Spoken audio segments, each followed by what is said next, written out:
आज हम लोग पढ़ेंगे त्रिभुज चैप्टर का 6.1, जिसमें कि आपको ये क्वेश्चन है, उसको बनाने के लिए है तो आप कैसे बनाएंगे। तो चलिए हम आज इसको सॉल्यूशन करके दिखाते हैं और आपको समझाने का कोशिश भी करते हैं। आशा रखते हैं कि आप हमारे चैनल को सब्सक्राइब कर लिए हैं और अपने दोस्त के साथ भी शेयर कर देंगे।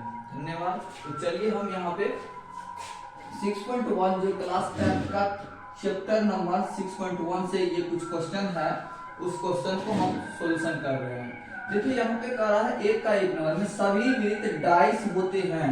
मतलब यहाँ पे कहने का अर्थ ये है कि सभी वृत्त क्या होते हैं। तो यहाँ पे दिया हुआ ऑप्शन समरूप या सर्वांग। हमने बताया था अगर चित्र एक ही जैसा लगे तो वृत्त हमेशा क्या होता है, समरूप होता है। वृत्त सभी वृत्त क्या होता है, हमेशा एक दूसरे का समरूप होता है। और सर्वांगसम होने के लिए दोनों का साइज अगर बराबर रहेगा तब न सर्वांगसम होगा, लेकिन सभी वृत्त का तो साइज बराबर नहीं होगा। यानी कि एक छोटा भी हो सकता है और एक बड़ा भी हो सकता है, अर्थात सर्वांगसम तो नहीं होगा ना। सभी वृत्त सर्वांगसम हो सकता है क्या? नहीं, बराबर वृत्त ही सर्वांगसम हो सकता है, लेकिन ये दोनों बराबर नहीं भी हो सकता है और हो भी सकता है। इसलिए हो भी सकता है और नहीं हो सकता है, इस कंडीशन में वह समरूप होता है। तो सभी वृत्त क्या होते हैं, समरूप होते हैं। तो यहाँ पे हम समरूप लिखेंगे। आशा रखते हैं पहला क्वेश्चन समझ में आ गया होगा। चलिए दूसरा क्वेश्चन को समझते हैं। लिखा हुआ है सभी वर्ग डाइस होते हैं। इसी प्रकार का क्वेश्चन है, जिस तरह से वृत्त सभी वृत्त अगर बराबर रहेंगे तो सर्वांगसम होंगे और बराबर नहीं रहेंगे तो समरूप होंगे, क्योंकि साइज तो एक ही जैसा है। वर्ग का साइज क्या होता है, हमेशा चारों तरफ से बराबर होता है और चारों भुजा क्या होता है, बराबर होता है, जिस कारण से ये भी क्या होता है, एक दूसरे का समरूप रहता है। छोटा हो या बड़ा एक दूसरे का क्या रहता है, समरूप रहता है। लेकिन सर्वांगसम उसी कंडीशन में होता है जब दोनों का साइज बराबर हो। मतलब ये 2 सेंटीमीटर तो ये भी 2 सेंटीमीटर रहता, तब क्या होता, ये सर्वांगसम होता। लेकिन ये सर्वांगसम इसलिए नहीं होगा क्योंकि ये छोटा भी हो सकता है और बड़ा भी हो सकता है, एक दूसरे का छोटा बड़ा हो सकता है। तो सभी वर्ग इसलिए सर्वांगसम नहीं होके क्या होंगे, समरूप होंगे। आशा रखते हैं समझ में आ गया होगा। तो सभी वर्ग क्या होंगे, सभी वर्ग क्या होंगे, समरूप होंगे। क्या होंगे, समरूप। अर्थात हम यहाँ पे समरूप लिख देंगे। आशा रखते हैं समझ में आया होगा। इसमें भी समरूप लिखेंगे। फिर अगला क्वेश्चन है 3 नंबर, सभी डाइस त्रिभुज समरूप होते हैं। मतलब कहने का अर्थ है कौन सा त्रिभुज है जो कि सभी, जो भी हो, छोटा हो बड़ा हो, लेकिन वह त्रिभुज समरूप हो जाएगा। कौन सा त्रिभुज, वह त्रिभुज का नाम बताइए। तो त्रिभुज का 2 नाम दिया हुआ है यहाँ पे ऑप्शन में, आप तो समद्विबाहु और समबाहु। तो समद्विबाहु का जो होता है अनुपात छोटा बड़ा होने से कभी भुजा का अनुपात नहीं आता है समान, जिसके कारण हम यहाँ पे क्या कह देंगे इसको, ये नहीं हो सकता समद्विबाहु। क्यों नहीं हो सकता है, चलिए हम एक उदाहरण लेके बताते हैं। जैसे 2/3 है और इस त्रिभुज का ये कोण 45 डिग्री का है और ये भी 45 होगा, तो सॉरी ये अगर 2 है तो ये भी 2 होगा। अब चलिए ये 45 तो ये भी 45, तो ये 45 45 90 हो गया, तो ये 90 हो गया। अर्थात ये भुजा जो होगा सबसे बड़ा होगा। लेकिन समद्विबाहु का दूसरा अगर हम बना दे, अगर ये 3 है अगर और ये भी 3 कर दे, तो अगर हम कह दे कि ये दोनों भुजा बराबर है और यहाँ पे ये 30 है और ये भी 30 है, तो इससे स्पष्ट होता है कि ये दोनों त्रिभुज समद्विबाहु है, लेकिन ये समरूप नहीं है। कैसे नहीं है, तो देख लीजिए इसका अनुपात, अगर हम भुजा का अनुपात करते हैं तो क्या निकलता है, 3 3 60 हो जाता है और यहाँ पे 120 हो जाता है। अर्थात ये कोण, दो भुजा का अनुपात अगर समान निकले तो उसके बीच वाला जो कोण होता है वो भी समान होना चाहिए। तब समान, अगर कोण समान रहेगा तभी उसके भुजा का अनुपात समान रहने के बाद उसको समरूप कर सकते हैं। लेकिन इस कंडीशन में देख रहे हैं समरूप नहीं हो रहा है। अर्थात समबाहु त्रिभुज का जो होता है हमेशा सब, कोई भी छोटा हो बड़ा हो, तीनों कोण 60 डिग्री का होता है। तो हम बताए थे एक कसौटी में कि जब किसी दो त्रिभुज के संगत कोण बराबर होते हैं तो वह समरूप होते हैं। अगर ये समबाहु त्रिभुज का छोटा हो या बड़ा, सभी का 60 डिग्री कोण होता है, अर्थात संगत कोण तो बराबर होना ही है। क्योंकि मान लीजिए ये 60 हुआ तो ये भी 60, ये भी 60, और दूसरा बड़ा ही त्रिभुज क्यों ना हो, तो वो भी अगर समबाहु त्रिभुज है तो उसका भी ये तीनों भुजा, तीनों कोण क्या होगा, 60-60 होगा, तो अर्थात ये समरूप तो होना ही है ना, इसलिए समबाहु त्रिभुज जो होगा वो समरूप होगा। आशा रखते हैं समझ में आ गया होगा।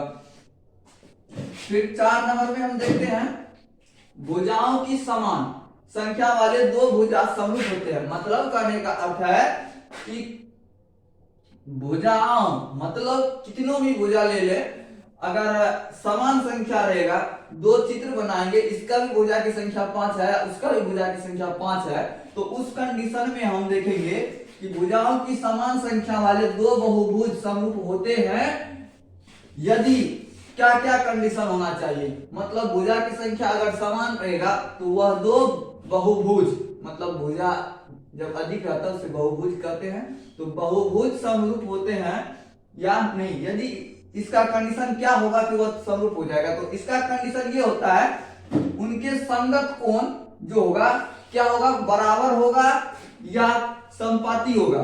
मतलब कहने का अर्थ है उनके संगत कोण बराबर होंगे और भुजा जो होंगे वह समपाती होंगे।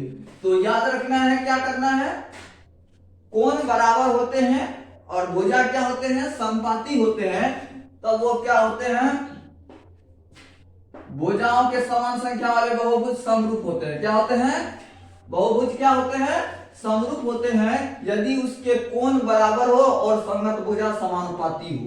तो यहाँ पे बराबर भरना है और यहाँ पे समपाती भरना है, मतलब भुजा के बात आए तो समपाती और कोण का बात आए तो बराबर। चलिए दूसरा नंबर का सवाल, यहां तक आशा रखते हैं समझ में आ गया होगा। दूसरा नंबर का सवाल कर रहा है, दो उदाहरण दीजिए समरूप आकृति का और समरूप नहीं हो। मतलब एक दो चित्र बना के आपको दिखाना है, आकृति बना के दिखाना है समरूप का और समरूप नहीं का। एक दो चित्र ऐसा बनाइए जो समरूप है, मतलब कहने का। तो चलिए हम समरूप बना के दिखाते हैं आपको। जैसे कि एक ऐसे त्रिभुज बना देंगे, तो चलिए ये मेरा पहला कंडीशन ए नंबर हो गया। उदाहरण 2 3 6 कर देंगे, इसको 4 6 12 कर देंगे, अर्थात यहाँ पे हो गया, सॉरी 4 8 करते हैं। तो हमारा ये जहां पर ये दोनों समरूप हुआ, क्योंकि 2/4 1/2 निकलेगा, 3/6 1/2 निकलेगा, 4/8 1/2 निकलेगा, अर्थात ये दोनों त्रिभुज समरूप होगा। पहला आकृति हम बना दिए। दूसरा आकृति इस प्रकार बी नंबर बनाना है इसी का। तो एक आकृति हम ऐसे बना लेते हैं 30 डिग्री 50 डिग्री 100 डिग्री, और दूसरा त्रिभुज में भी इसी प्रकार कर देते हैं 30 50 100। तो तीनों कोण अगर संगत कोण बराबर है एक दूसरे त्रिभुज का तो वो समरूप होते हैं। दोनों आकृति बना दिए। अब समरूप नहीं होने का इसी प्रकार से बनाना है। तो चलिए हम एक ऐसे त्रिभुज बना देते हैं, 5 7 9 लिख देते हैं, और इधर क्या करते हैं, एक त्रिभुज बना देते हैं जो कि 2 8 11 इस तरह से बना देते हैं। तो चलिए यहाँ पे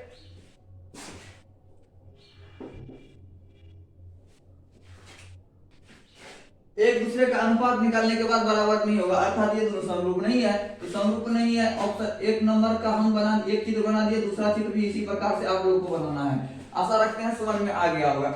अब चलिए तीसरा नंबर का सवाल कहता है ये चतुर्भुज समरूप है या नहीं। तो अनुपात निकालने के बाद आप लोगों को देखने में आ रहा है कि ये चतुर्भुज समरूप हो रहा है, लेकिन क्या होगा, इसका कोण भी बहुभुज में हम बताए थे, यहाँ पे उनके संगत कोण क्या होना चाहिए, बराबर होना चाहिए। तो इसका कोण जो देख रहे हैं आप, ये 90 का है, लेकिन ये 90 का नहीं है, और लेकिन यहाँ पे 1/5 और ये 3, इसका अनुपात निकालिएगा तो समान निकलेगा। अतः यह समरूप है या नहीं, आप लोग जवाब दे कमेंट में। इसके बाद हम आगे बताने का कोशिश करेंगे। चलिए जैसे कि यहाँ से यहाँ तक अगर समझ में आया होगा, और कोई भी क्वेश्चन में अगर दिक्कत है तो आप लोग हमें कमेंट में जवाब दे, जिससे कि हम पुनः आपको बताने का कोशिश करेंगे। आज के लिए धन्यवाद।